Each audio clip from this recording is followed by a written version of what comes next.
नमस्ते. आज आपण बनवणार आहोत फणसाची भाजी. उन्हाळा सुरू झाला की फणस आंब्याची चाहूल लागतेच आणि आता असेही फणस कोळे बाजारात यायला लागलेले आहेत. तर आज आपण फणसाची भाजी बनवणार आहोत.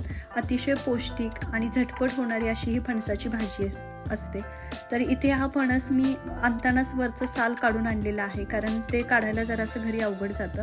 तर असं क्लीन करून पण आणू शकता.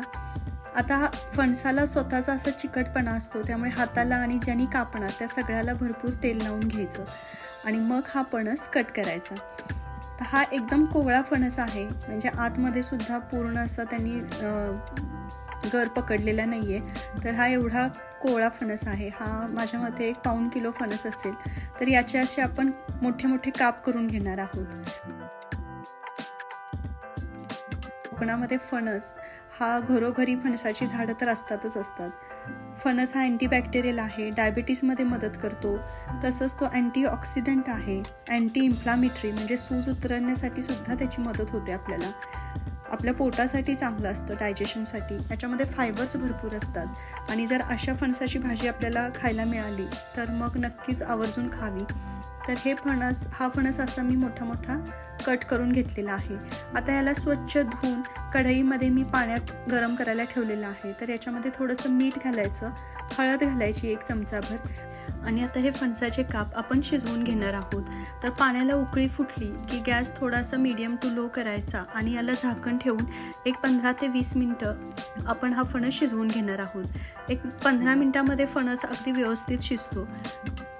तुम्ही हवं तर कुकरला पण हा वाफ देऊन घेऊ शकता. तर इथे मी 15 मिनटामध्ये हा फणस तयार झालेला आहे. तर आता हा व्यवस्थित ड्रेन करून घ्यायचा आणि हे काप आपण बाजूला काढून घेणार आहोत. तुम्ही असं सुरीच्या साहाय्याने पण चेक करून बघू शकता फणस तयार झाला का नाही. आता मी जेवढा फणस आणलेला त्यातला याच्यामध्ये मी निम्मा फणस वापरलेला आहे. आता ह्या फणसाच्या उकडलेल्या कापमध्येच मी 1 चमचा घरगुती मसाला आणि 1 ते 1.5 चमचा गरम मसाला टाकलेला आहे. थोडंसं मीठ चवीनुसार, कारण आपण फणस उकडताना पण मीठ घातलेलं आहे. तर मसाल्याच्या अंदाजाने घालायचं. आता जो आपला खलबत्ता असतो त्याच्या बत्त्याच्या साहाय्याने ह्या फणसाचे काप आहेत त्याला असं हळूहळू आपण चेचून घेणार आहोत. तर हे पहा, त्याचे हे असे फायबर्स वेगवेगळे होतात.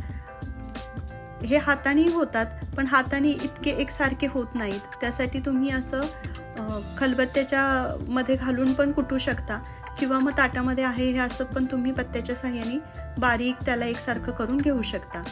तर याला काही फार वेळ लागत नाही. हा पहा, असं आपला फणस तयार होईल. तर आता ह्याच्यामध्ये मसाला टाकल्यामुळे काय होतं की प्रत्येक गराला पीसला ह्याचा मसाला लागला जातो, त्यामुळे मग भाजी आपली चवीला खूप उत्कृष्ट होते. आता कढईमध्ये 1 चमचा तेल गरम करायचं. तेल चांगलं गरम झालं की आपण नेहमी फोडणी टाकतो तसंच करायचं. सुरुवातीला मोहरी घालायची. मोहरी चांगली तडतडली की याच्यामध्ये 1 चमचा भरून जिरे घालायचे.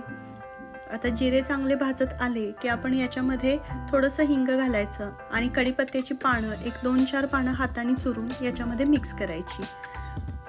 आता ह्या फोडणीसाठी आपल्याला आलं लागणार आहे. नेहमी आपण लसूण फोडणीला टाकतो, तर या ठिकाणी आपण थोडंसं आलं आणि लसूण याला असं मोठं कुटून ते याच्यामध्ये भाजणार आहोत. तर फोडणीला लसूण आणि आलं असलं की फणसाची भाजी चवीला खूप छान लागते. कारण फणस हा खरं तर जे नॉनव्हेज खात नाहीत त्यांच्यासाठी हा एक उत्कृष्ट पर्याय आहे, कारण त्याची टेस्ट तुम्हाला असं कळणारच नाही की ते नॉनव्हेज आहे की व्हेज आहे. एवढी सुंदर चव लागते. आता लसूण भाजून झाला की याच्यामध्ये 1 मीडियम साईजचा कांदा बारीक चिरून परतून घ्यायचा.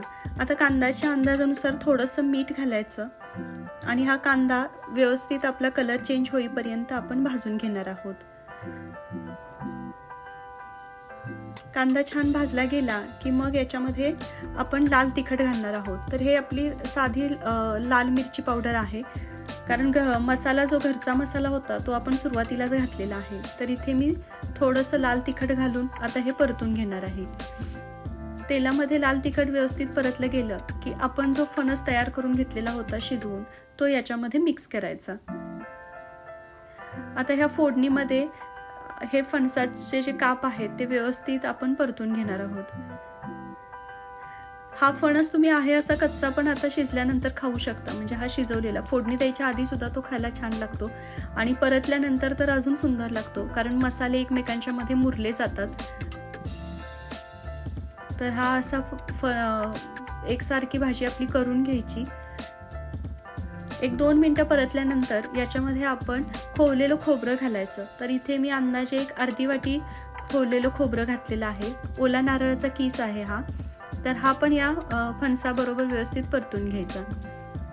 आता हे फणस आपण उकडूनच घेतलेले आहेत, त्यामुळे याला फार वेळ आपल्याला शिजवायची गरज पडत नाही. आता 1-2-3 मिनटं वाफ दिली की हलवून पाहायचं. असं वाटलं की मसाले एकसारखे लागलेत तर आपली भाजी तयारच आहे. किंवा वाटलं अजून थोडा वेळ ठेवू शकतो, तर झाकण देऊन अजून थोडा वेळ वाफ द्या आणि एक 3 मिनटामध्ये ते 4 मिनटामध्ये आपली ही भाजी अशी छान तयार होते.